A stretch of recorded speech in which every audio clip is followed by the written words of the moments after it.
Hey, what's going on, everybody? So I thought in today's video, I'd take a look at Davante Adams and sort of how he's become one of the greatest receivers in the NFL, because it wasn't always like this. He wasn't always seen as one of the greatest receivers in the NFL. And it took him a few years to sort of move up the roster and move up the depth chart. And I think lots of people forget that, and sort of to see him now where he is. And so I did some research on sort of his background, where he came from, where he played college, and sort of how he's moved to becoming the best receiver on the Packers and one of the best receivers in the NFL. So if we look at where he played high school at Palo Alto High School in California. And in 2 seasons, his junior and senior season there, he played receiver, and he also played on defense as well. I think it was like cornerback or safety, sort of those positions. And so as a receiver in those 2 seasons, he put up 92 receptions for 1,500 yards and 18 touchdowns, and he had 44 tackles on defense. Who knew he could play defense? Makes sense. He's a talented athlete.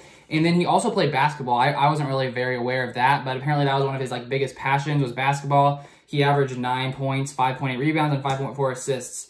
And so in football, he wasn't really a high recruit. I was looking around and it looked like he was like a 2-star recruit. So he wasn't really seen as a guy who probably people thought could even make it to the NFL. He had some recruitments. He was recruited by Fresno State, California, Hawaii, and San Diego State.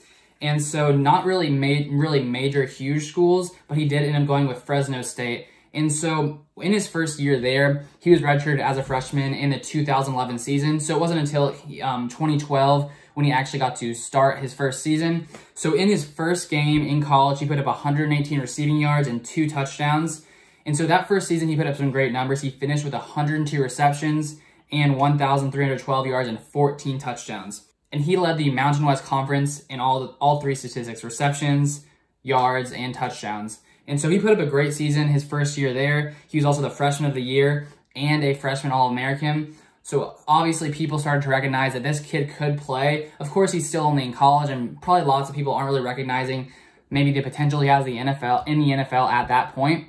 So after that great 2012 season, he came in 2013. I'm guessing he's probably ready to go, ready to improve on his last season. He comes in and he puts up a monster year. Just crazy stats: 131 receptions, 1,719 yards, and 24 touchdowns. And those 24 touchdowns receiving was the 4th best in single season history in the FBS. So he's not just some random guy on this one team who put up great numbers for just one conference. He put up numbers that competed with every single person in college football. And so I think it's at this point that people really recognize that he can be a great player even in the NFL. And so, of course, what does he do after that season? He decides, you know what? I'm not going to go play college football for 2 more years. I'm good enough to make it to the NFL. So he says, okay, peace out, guys. I'm heading to the NFL.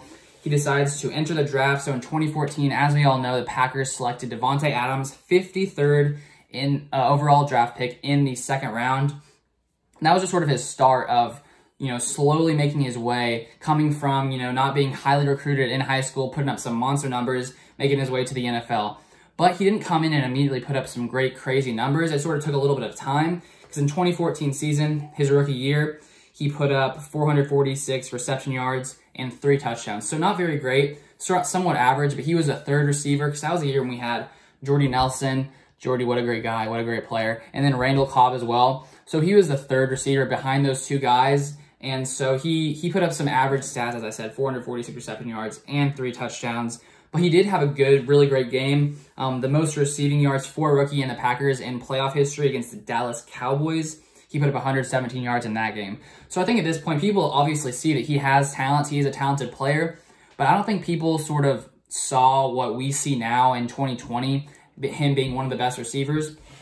So if we come into the 2015 season, I think this was a year back then when people thought he might, sort of rise to the top of these receivers. This is when Jordy Nelson, remember when he tore his ACL? I think that was in the preseason or training camp. He tore his ACL. That was a very, very sad day. Very, very sad day. But at this point, people think, okay, why not Davante? Davante can come in and put up great numbers. But he didn't really do that in 2015. It was sort of a letdown season for him. He was actually basically the 4th ranked receiver on this team after the season. He only had 50 receptions for 483 yards and a touchdown. And I don't know if you guys remember in this season, but the #1 receiver on the Packers team this season when Jordy was out was James Jones. That was the season he put up 890 yards and 8 touchdowns. Then you have Randall Cobb next, 829 yards and 6 touchdowns. And even Richard Rodgers put up more yards than him, 510 yards and 8 touchdowns. And so I think that this is a point where I think I read that he wasn't very, happy with his season. People thought he could have been more in this time. And I was actually reading an article from 2015. Yeah, 2015 after that season. And I don't know if you guys remember Jeff Janis. I remember that playoff game against the Cardinals with those passes with Aaron Rodgers. Just, man, Jeff Janis, people thought that he might be a great receiver. That hasn't really turned out well. But there was conversation. I don't know how many people were talking about this, but there was conversation that Jeff Janis could take Davante Adams' spot as a third receiver on the Packers, which now it's sort of funny to look back and think that people thought that this, could potentially happen, seeing where he's come now.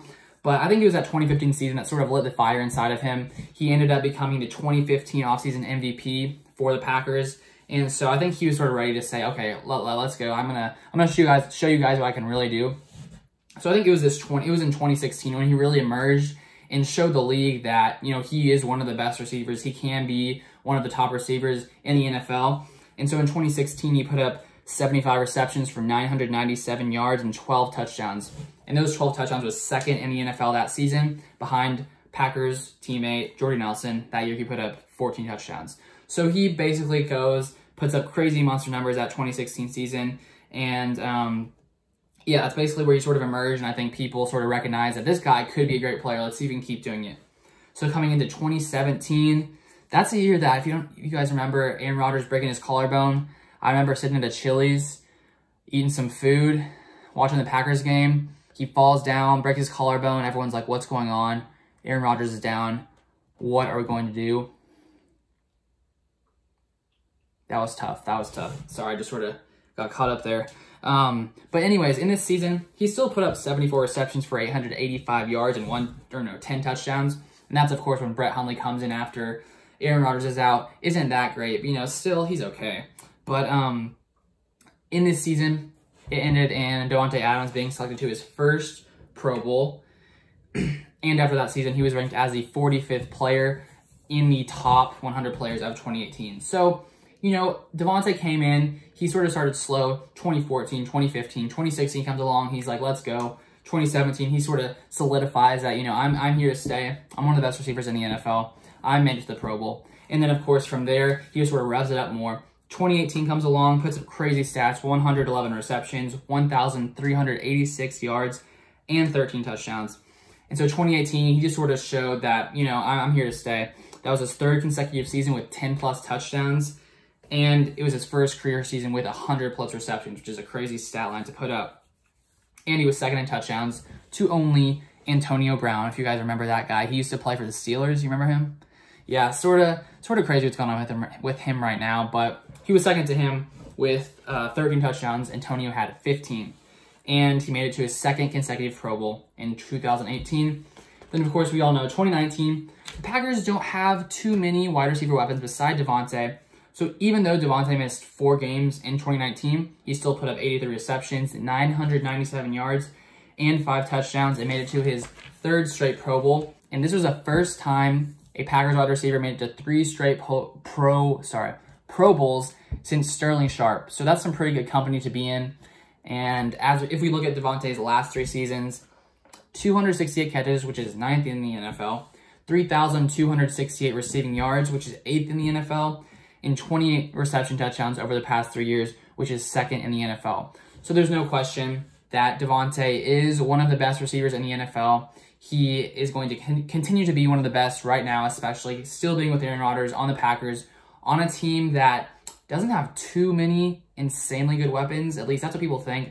Personally, I think Allen Lazard is going to have a breakout season this year. I actually made a video recently about why I think he's really underrated, so I'll put that below if you guys want to check that out. But Davante still is the #1 wide receiver on this Packers team. I expect him to keep putting up great numbers. But that's basically the story of how Davante came to where he is today. It wasn't quick, it wasn't fast. People didn't really recognize that he would be this great player in high school. Maybe in college I started to see. But he's like solidified himself as one of the best in the league. And so I hope you guys got some value from this video.